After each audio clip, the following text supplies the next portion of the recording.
here? Can we say good morning po mga ka-Telegram? Good morning po, Can I see the tummy again? Sa ating po mga minamahal na lolo't lola, mga tito, tita, ate, kuya, mga nanay, tatay dyan. Magandang happy Sunday po sa inyo lahat. At ngayon nga, ang mag-share po ngayon ay si Kuya Luis, pero bago natin simulan yun, may gustong i-share din si Ramshan. But after, before Ramshan and Kuya Luis, tanungin ko muna si Kuya Albert anong natutunan ngayong, kanina anong natutunan sa church kanina, Kuya Albert? Ano lang po yung, dito?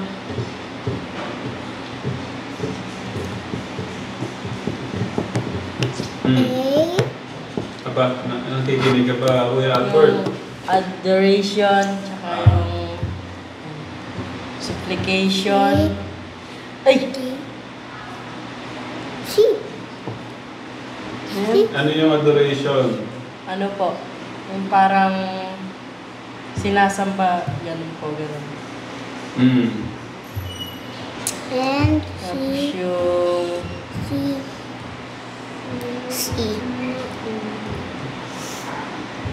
Sige, later, balikan kita. Angela, ano natutunan? kung paano po yung tamang pag-pray. Tamang pag-pray. Okay, paano daw yung tamang pag-pray? Pwedeng paliwanag mo sa amin?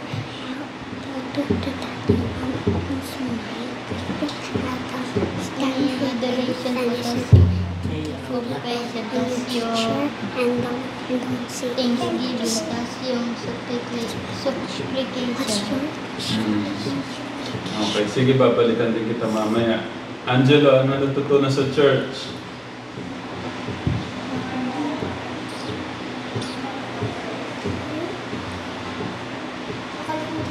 Nakalimutan. And Angel, ano natutunan sa church? Magsulat. Nasa children ba sila? Nasa children? Okay. Ano si Abby? Si Abby, baka may natutunan. Ano natutunan sa church? Okay, Kuya, share mo yung anong...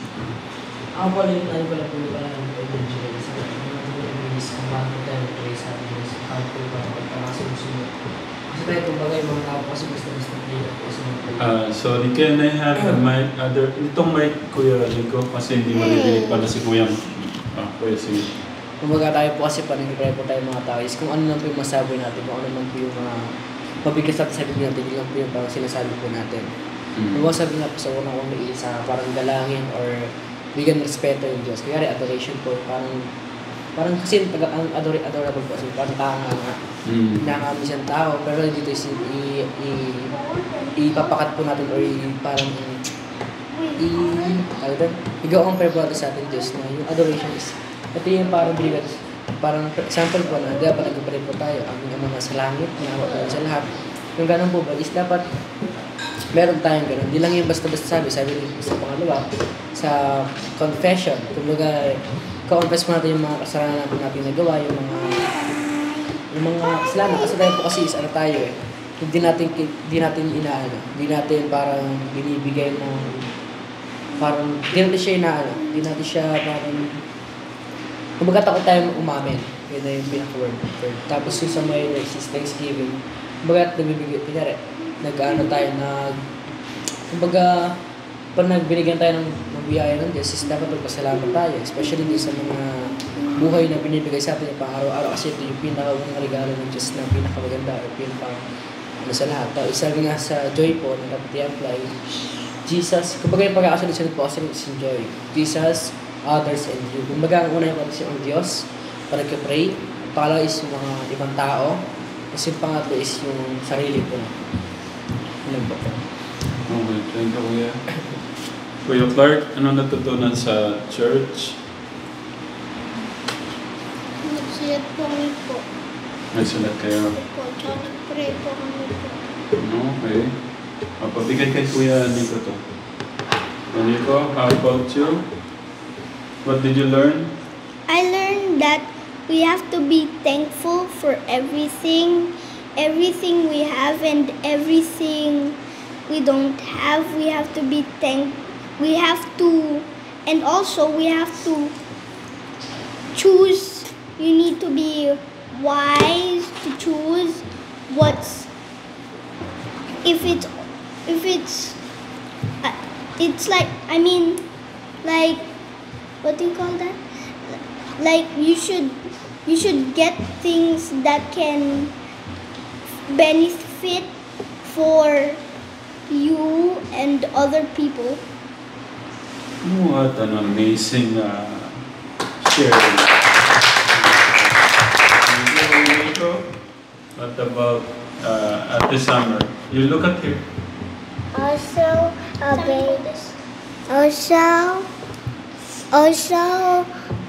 listen to the God is using instructions and listen carefully in His promises, and don't let His promise go at all, and even don't let, and we're going to help not the bad benefit to come to us, and not destroy our relationship. Even don't remove our sins, and God died for us, so all our sins to be our heart to be protected. God help us, so all the people will be safe, and He will know all the benefit God has told all the people. Can you clap? What about Gian? Obey God's words, and what did you call that? Di ba? What? What did you call that? What's that? Obey God's words and listen God's words, and love God every day. Okay. Good job. So, Pwede niya. can you put the mic to Kuya sa t-shirt bang yan? Thank you. And Ramshan will share something anong natutunan ni Ramshan kanina? What did he learn? Okay. So this is what I'm gonna tell. I learned. Can you say it louder?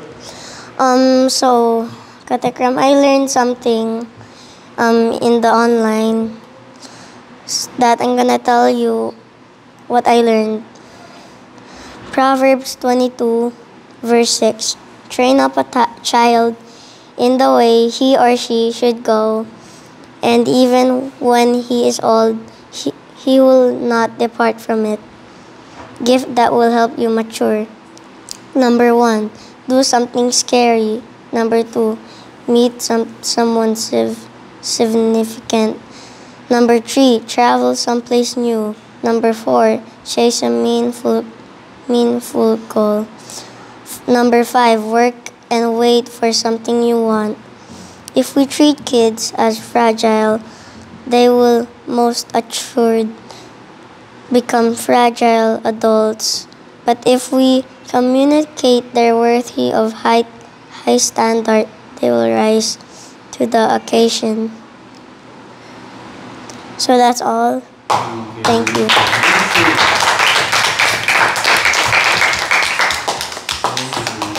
Good job.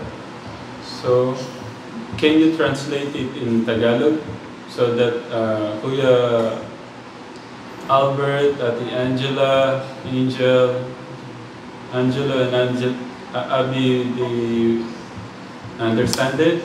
But I can only speak English. Okay. Say later na lang, Kuya Steve. Kuya Dave will explain to them what did you, yeah. Okay, punta na tayo kay What did you learn? You mean that? Yeah. Okay. Kuya Kuya Luis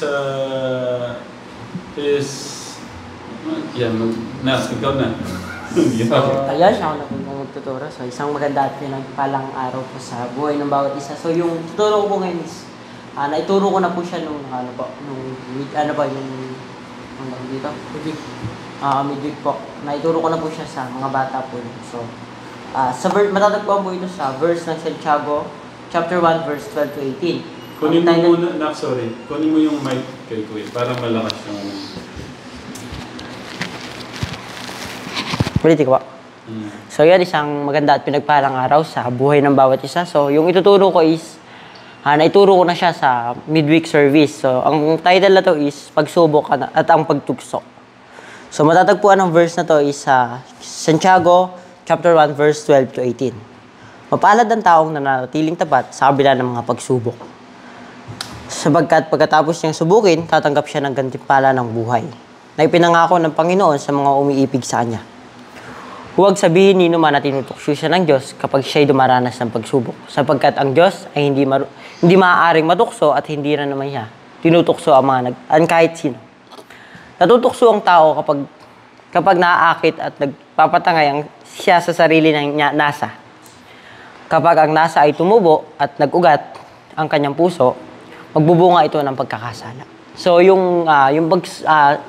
sa isip ng mga tao ngayon is kapag dumaranas tayo ng kapagsubukan, naiisip po natin na parang galit sa atin yung Panginoon. Parang hindi tayo mahal ng Panginoon, ganyan yung iniisip ng karamihan. Pero sinasabi sa Santiago na mapalad ang taong dumaranas ng kapagsubukan.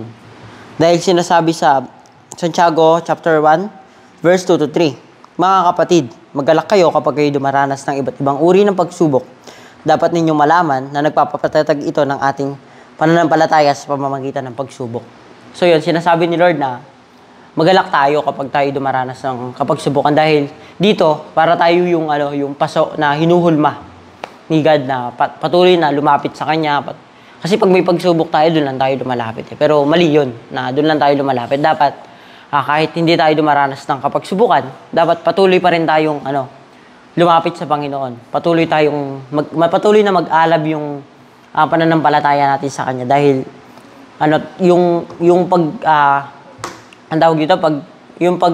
pananampalataya natin sa Kanya is may kapalit yun. Yung buhay na walang hanggan. Yun yung pinangako ng Panginoon sa atin. Sinasabi nga, isipin mo, paano tayong hindi magtitiwala din sa Panginoon? Siya yung nagbigay sa atin ng buhay. Sinasabi pa lang sa John 3:16, doon pa lang, yun yung famous verse, doon pa lang malalaman na natin na tunay ang napakabuti ng Panginoon. Na binigay niya yung isa niyang anak upang tayo maligtas sa ating mga kasalanan. So, yung sa kapag subukan, yun yung marami ko na-encounter na ganito na mga nadidepress, na masyado nilang dinidepress yung sarili nila, na iniisip nila na may galit sa kanila yung Panginoon. Pero kung pagbubulay-bulayan natin sa Bible, makikita natin doon na mapapalad pala tayo dahil dumaranas tayo ng kapagsubukan. Dito pala tayo nahuhulmay. Yun na lang masasabi natin pagdating ng panahon na patuloy tayong nahuhulma ng Panginoon. So, meron pa akong verse dito sa Santiago chapter 1 verse 19 to 21. Mga kapatid kong minamahal, unawain niyo ito. Maging alisto kayo sa pakikinig, dahan-dahan sa pagsasalita. Huwag agad magalit, dahil ang galit ay hindi nakatutulong upang ang tao'y maging kalugod-lugod sa paningin ng Panginoon. Kaya talikuran ninyo ang inyong maruruming gawa at alisin ang masasamang asal. Magpakumbaba, tanggapin ninyo ng taimtim sa inyong puso at ang salita ng Panginoon, sapagkat ang salita ng ito ay nagliligtas sa atin. So yun, yung salita natin is may power to.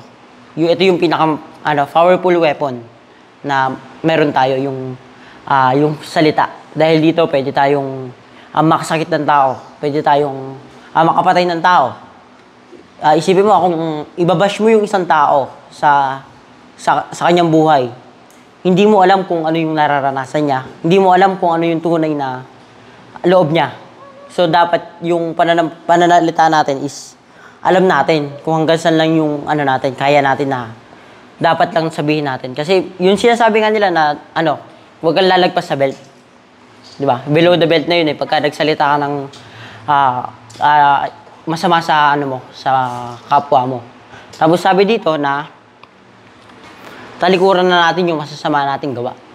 Yung mga ano natin dati, kunyari may bisyo ka, talikuran mo na yun. Gawin mong bisyo yung Panginoon. Yun yung gawin mong bisyo. Yun yung bisyo na hindi mo pagsisisihan bandang huli. Yun yung bisyo na mamahalin mo talaga yung alam mo sa puso mo na natatanggap mo yung salita ng Panginoon. Alam mo sa puso mo na isa sa puso mo, nagagamit mo sa pang-araw-araw lahat ng na ituturo sa church. Kunyari ako, pagka nag-worship, pag sa tingin kong, ang sarap talaga sa pakiramdam. Kanina, ako yung nag-MC, so, kasi minsan talaga, nasa labas lang kami nag-worship. Kasi yung mga, meron ng puno na sa loob. So, kanina, na-try kong pumasok sa loob dahil ako yung MC, so doon ako sa gilid. So, iba talaga pala pagka ginawa mo yung yung best mo sa Panginoon, yung magpupuri ka, wag mong isipin na nakakahiya sa ibang tao. Wag mong isipin na tinitingnan ka nila. Isipin mo yung Panginoon na isipin mo yung Panginoon na pinapapurihan mo, binibigyan mo ng respect. Tiyan mo si Tito Al, di ba? Sobrang lalim po niya sa pananampalataya sa Panginoon. Yung pag-worship niya is sobrang nakakabilib. Yun yung gusto kong gayahin. Na ma-improve ko pa, na mas lalo kong pag-igihan. Yun yung i-improve natin mga kabataan. Yun yung dapat na i-workout natin, yung katulad ng sinabi ko kanina is yung pagsubok na kung nakakaranas man kayo ng pagsubok, mag-pray kayo kay Lord yung solo. Pag kasi nag-pray kayo ng solo, doon yung malalaman yung presensya ng Panginoon na nararamdaman ko yung presensya ng Panginoon. Kasi pag ako nakakaranas ng, kunyari, sa pag-aaral ko, normal lang naman ako na ma-stress sa pag-aaral na patuloy na nahihirapan. So ako, ginagawa ko, nagpe-pray ako kay Lord. Sabi ko, Lord, kayo po yung bahala sa akin, Lord, na patuloy na gumabay, magpagaling sa aking mga nararamdaman. Parang ganun. Na patuloy na ibigay niyo yung tiwala niyo kay Lord na lahat, sabi nga ni Floyd na lahat ng pag-aaral is enjoy niyo lang. Kasi pag in-enjoy niyo yan, maiintindihan niyo yung pinag-aaralan niyo, maiintindihan niyo kung paano talaga unawain yung mga sitwasyon na dumadating sa buhay natin. So patuloy tayong manalig, patuloy tayong mag-alab, patuloy na lumalim pa yung pananampalataya natin sa Panginoon. So yun lamang po. Maraming salamat.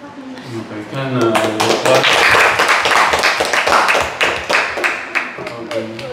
Kuya Albert, naintindihan sa pag-share ni Kuya? Ano po? Tuloy mo yung mic kay Kuya.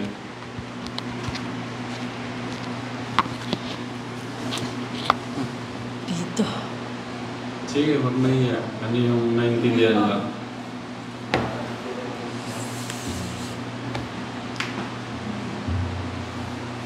You think? We're going to close our video by your prayer na. We will end the vlog by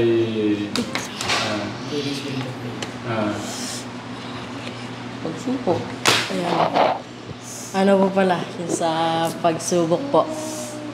Kung may pagsubok po tayo, patuloy po tayo mag-pray sa Panginoon. Tas, dito. Yung mga pagsubok natin is, anuhin niyo po. Dito. Gagabayan niyo po tayo sa mga pagsubok na pinibigay niyo po. Tas, ito. Kinakabahan ka. Si Angela na naintindihan sa... Sumampalataya po sa Panginoon. Angelo.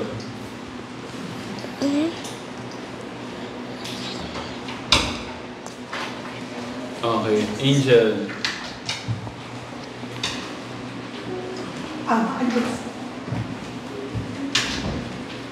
Abby. Oh no. Okay. Do you want... May gusto kang Kuya?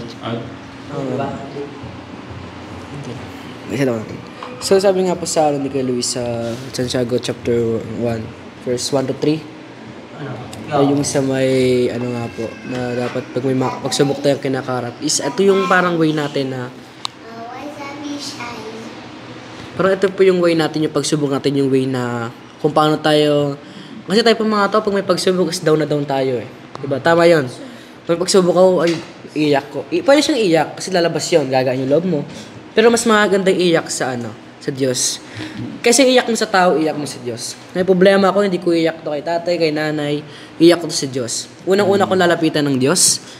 Diba sabi nga sa ano, parang triangle, unang Diyos, ang Diyos ang pinakaulo, sumunod ang mga magulang, sumunod tayo. Kumbaga dapat, pagka hindi tayo sa ano, hindi tayo sa tao umiiyak eh. Wala namang problema na kami sa tao, pero mas maganda sa pakiramdam or mas mababaw sa pakiramdam natin na umiiyak tayo sa Diyos. Tapos sabi nga sa turo po ni Jace kanina sa Proverbs 22:6 or tatagalogin ko para maintindihan ng mga bata. Sa Kawikaan, Kabanata 22, versikulo 6, na ituro sa bata ang dapat niya lakaran upang sa kanya paglaki hindi niya ito malilimutan. Kumbaga, hanggang bata pa lang tayo is dapat turuan na tayo. Turuan na tayo na kung paano tayo mag-pray, kung paano tayo kung paano tayo manampalataya. Unang-una manampalataya. This is the pinaka-important na isip pa na nampalataya. Kasi nga sabi, sa araw ng paghukom is para tatanungin tayo, nananampalataya ka ba sa Diyos? Alam ng Diyos ang sagot natin o hindi. Magsinungaling man tayo o hindi, alam ng Diyos yan. Pag sabi ko nananampalataya ba ako, sabi ko oo, alam ng Diyos kung anong sagot ko. Alam ng Diyos kung anong sagot ng bawat isa. Of course, syempre ito, hindi ko siya parang yung mga terms ko hindi ko papalalim. Kasi may mga bata rito. Hindi naman ito yung totally ng mga bata na yung alam na nila yung lahat, alam na nila yung mga in the future.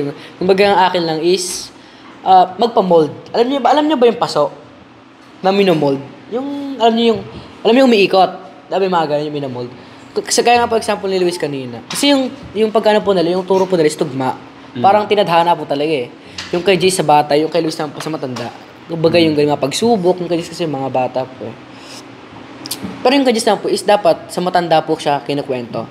Kasi diba, saan to pinagkatiwala ng Diyos sa mga magulang. Pagka pinagkatiwala to kasi ng Diyos is napakalaking ano to eh. Isipin niyo yung Diyos nagtiwala sa inyo. Diba pagka malaking tao nagtiwala, sabi natin si Marcos, yung presidente natin, nagtiwala sa akin. Siyempre malaking ano yun sa akin eh. Malaking ano siya, malaking achievement para sa akin. Imagine tao pa lang, how much more ang Diyos na ang Diyos ang lumikha sa lahat, di ba nga sabi kay Luis na pagsubok. Kumbaga, siguro, hindi ko siya nilalahat, pero may mga tao po kasi na, pag may pagsubok is, wala na, di na sila gumagalaw. Kapag may pagsubok is, tayo, kumbaga, tahimik na lang. Hindi na tayo kasi may pagsubok na magigan tayo yung mga open sa isa't isa. Tapos yung mga, sa mga bata, na magpa-molding kayo, di ba? Nandito yung kuturo, wala doon nandito. Kumbaga, magpapamold kayo. Alam niyo yung mold, di ba? Kasi yung putek, kunyari, gagawa kayo ng bilog. Pwede naman pwede gumawa ng bilog na pag ganun, di ba? Ang plat yun. Bilog siya pero plat. Hindi siya yung bilog na ganun. Kumbaga, pag magpapamold kayo, is dapat labag din sa loob nyo. Kumbaga, dapat hindi kayo yung parang napilitan lang sa disiplina. Kapag dinidisiplina tayo, is dapat bukal sa loob natin. Yeah? Magulat kayo pag di na dinisiplina. Buhay magugulat. Pero dapat, tayo mga bata is dapat magkaroon tayo ng sa Diyos. Ano dapat yung unang-una meron tayo? Pananampalataya. Kasi yun yung number 1 na rules eh. Totoo yun. Kahit sino tanongin nyo dito, kahit sino, katanungin nyo kay Tito Jun, ano yung unang-una sa Diyos? Pananampalataya, sagot ni Tito Jun. Kasi bakit? Ano ba yung pananampalataya sa sarili nyo? Ano yung pananampalataya? Huwag nyo ito gagawin biro, yung pananampalataya. Ako, yung bata ko, binibiro ko ito eh. Binibiro ko ito. Yung pananampalataya, ganito lang pala, ganyan lang. Pero mas lalo ko siya, mas na-realize ko na hindi pala gano'n. Pagka sinabi pananampalataya, is ito yung yung parang, kung gaano tayo kalapit sa Diyos. Alam niyo pag may mga kaibigan tayo, sino lahat dito may best friend? Malapit na kaibigan, lahat tayo meron. Si tatay man, meron yan, di ba tayo? Mga bata-bata po, meron pa yung mga best friend. Kumbaga, imagine malapit. Pag malapit ba yung loob mo sa kanya, is di ba, kayo, yung parang close kayo, yung vibes niya is iisa lang. Pero dapat malapitin tayo sa Diyos. Yeah, kumbaga, saan tayo unang tatakbo pag may mga problema? Sa Diyos. Di ba, Angel? Oh, Angel pala. Yun po pala si Angela. Kumaga ganun tayo tatakbo sa pero wag kayong mape-pressure. Kasi tayo nape-pressure tayo, di ba? Kasi makasalanan tayo, tatanggapin ba tayo ng Diyos? Sa tingin mo, kayo, makasalanan tayo dati dito, tatanggapin ba tayo ng Diyos? Tatanggapin tayo, hindi. Tingin nyo? Kayo? Sa tingin nyo? Tatanggapin. Kahit gano'n tayo kasalanan, tatanggapin tayo. Bakit? Di ba nga sabi si John 3:16, na pinaka-famous verse sabi ni Kuya Luis, na binigyan niyang kanya kahit sa isang bugtong na anak para sa atin. Di ba? So, ano dapat po natin gagawin? Para ibalik natin sa Diyos yung ano natin, yung parang, kasi pag kinakausap tayo ng Diyos, through Bible, di ba? Pag kinakausap tayo, kinakausap ako ng Diyos. Pag nagbabasa tayo ng Bible, alalahin mo ako, bilis! Babaksak ako! Dito. May sharing dito. Hiyag na challenge mo, teka. Yung tuhod ko, nanginina. So, Nagagalit mo yung ato challenge mo. wag mong bibiglayin kasi. Tapusin ko lang tong ano, ma'am. Pati ati challenge mo, sandali lang eh. Baka mamaya hindi ko na alam to. Hindi ko na nagagal na ati challenge mo eh. Bakit? Wala na eh. Hindi lang ako makalakad. Nangihina na ako. Iba yung challenge na yan. Pambihira ka. Okay. Tapusin mo lang. sige po. Tapos yun tuloy tayo sa mga nawala tuloy ako. Sabi ako naputol. Through Bible. So, pag kinakausap tayo, di ba nagbabasa tayo ng Bible? Doon yung way na pinakausap tayo ng Diyos. Pero pag kinakausap natin siya, sa pray, di ba? Pray tayo. Sino dito lahat marunong mag-pray? Lahat. Totoo yun. Pwede bang malaman sino yung marunong mag-pray dito? Magtaas ng kamay. Kamay, taas kayo, yung kamay nyo. Yung mga marunong mag-pray. Hindi ka ba marunong mag-pray, Angel? Ikaw, Abby? I pray. Ikaw, Clark, pray ka? Hindi ka ba nag-pray? O, magtaas ka na kamay. Oo, taas. Pagkagabi po. Ito yung technique ko sa inyo pag nag-pray kayong dalawa. Huwag niyong bibiglain. Ang umpisa nyo saan? Thank you, Lord. Sabihin nyo, kunyari, thank you, Lord, sa maghapon na pinagkalob mo. Yun lang, kahit simpleng ganun lang. Doon kasi tayo doon tayo nagsisimula eh, sa simpleng bagay. Pagka natutuba ako mag-drive, marunong na ba agad ako? Diba hindi? Di ko alam kung ano tatapakan, di ko alam. Pero pag tinuro sa akin step by step, malalaman ko. Diba? Sa pagigitara ba? Sa una ba magaling agad ako pagkahawak ko ng gitara? Diba hindi? May step by step. Ganun din gagawin niya, step by step. Practicein nyo na practicein na. Parang sabihin nyo, thank you Lord sa maghapon na pinagkalob. Kahit ganun lang, kahit simpleng ano lang. At least nag-pray kayo. Diba? Kasi mag-pray kayo ng mga walang kabuluhan, mag-pray kayo ng mga binibiro nyo lang. So pray kayo kahit ganun, kahit simple lang. Hindi. Gusto ko linawin. Po. Angel, paano yung simpleng pag-pray na tinuturo ko sa inyo? Paano yun? Di mo ba maalala? Albert, anong nangyayari yung daily ano nyo? Ha? Ayaw po yung tatlo yung tatlo. Ay, naku, may problema pala sa inyo. Okay, sige. Balikan ko kayo ulit dyan. Palakpakan naman si Kuya Dave.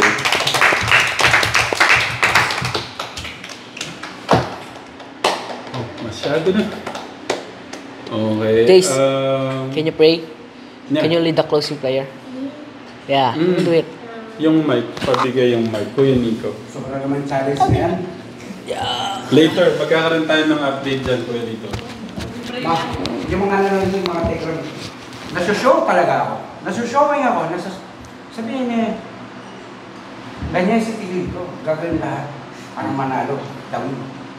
Sige, magbibigay tayong update dyan. Tatapusin lang ni Kuya, ni Ramshan yung ano. Okay, can we pray?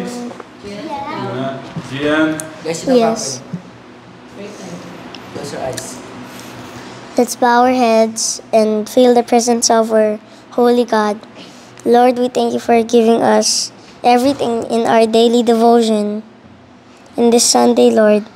And Lord, we thank you for giving us the knowledge of thinking inside this house for the daily devotion.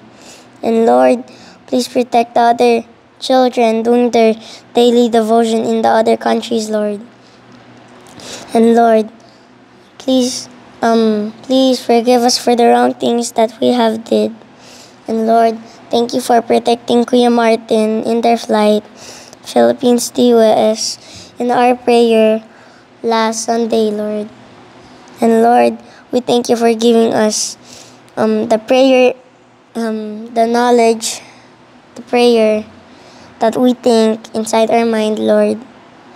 And Lord, we thank you for giving us the food, the glory, the love, the mightiness of you, Lord, everything that you have gave us.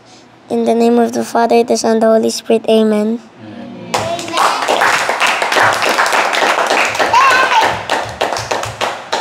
Okay, good job.